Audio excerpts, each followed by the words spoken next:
Hello there, I'm Neenah. You're very welcome to my channel. I've been making a series of cards recently using the Waffle Flower Colour Combos die and stamp set.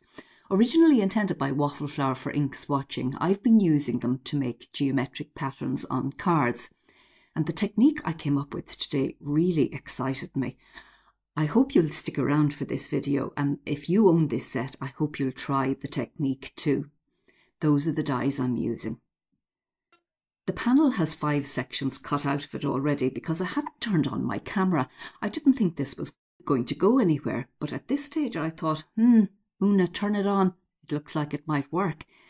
I had stuck down my dies to a post-it note, and I was turning it around each time I was cutting out a section. I turned the panel so that they'd all have a different formation. And I've been away to my Gemini Junior with this, and look, I hope you'll agree with me that this really had potential. The pieces were coming out really easily, the post-it note was holding up really well.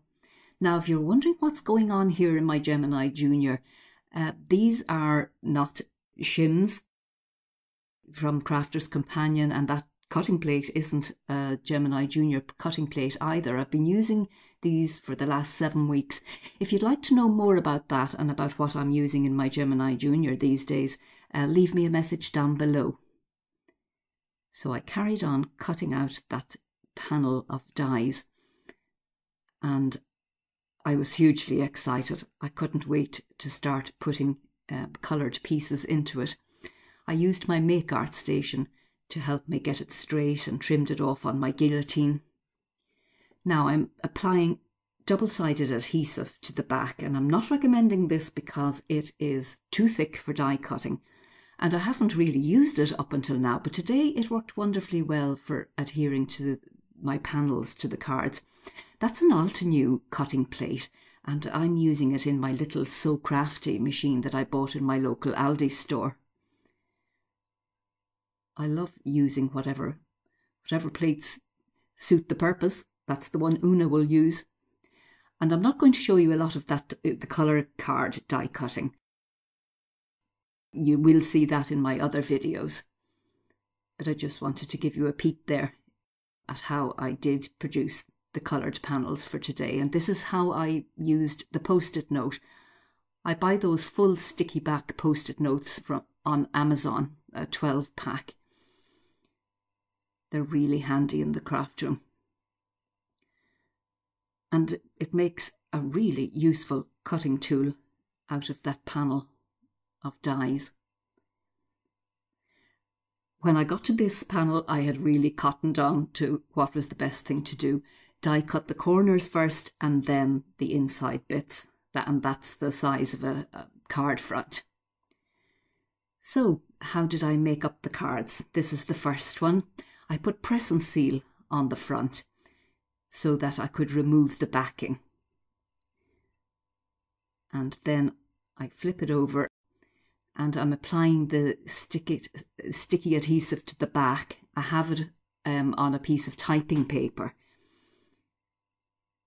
And look at what I do here. I keep the press and seal in place because that sticky adhesive is outrageously sticky.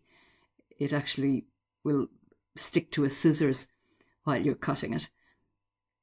So the press and seal worked wonderfully well to protect my scissors. Then I removed the press and seal, and the little pieces that come away aren't a problem. Just pop them back in, and because there's adhesive behind all of this now, I burnish it well. Checking that it fits my card base there. That's a Papermania 13.5 centimetre square base. And the words are from a Pinkfresh studio set. I link all my supplies, I list all my supplies down below the video. Love that Pinkfresh set. Nice big words and lovely shadows. So sending good vibes. Looking really nice. For card number 2, I stuck my post-it notes together just to make it the background a little bit more stable for holding my piece in place. And now the fun begins. I had such fun creating this. It's a sort of an homage to a favourite artist of mine, Piet Mondrian.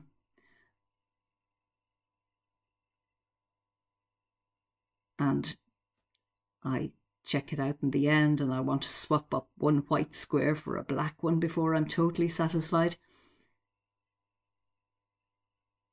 And now I'm happy with the way it's looking. Press and seal on. Flip it over, and I use my bone folder to help me remove the backing.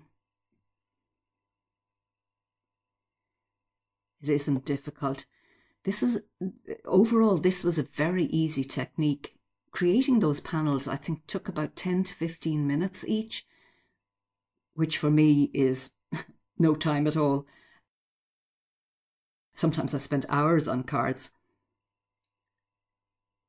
Put the double stick-it adhesive. Sorry, I keep calling it stick-it. It's not the brand stick-it. In fact, I don't even know what the brand is. I think I just bought it in a local hobby store.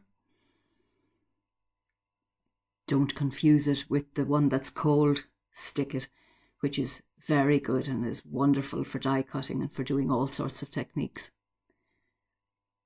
I use my Make Art station again to help me get it straight. And in case you're wondering why I'm not using the glass mat behind it, I just find things move around a lot on the glass mat. The Make Art station is a great tool. It has many uses. Using my precision scissors there to turn smiles into smile, as I did in my last video if you watched. Put it in place, and I think this is my favourite. I really like this one. For the last one, when I was doing it, I saw that ink blotch there, and I thought a panel with a picture or ink blending or something like that would be a really nice backdrop for a panel like this. I might try that next time. Oh, the possibilities are just endless with this technique. I'm so happy I just happened upon how to do it.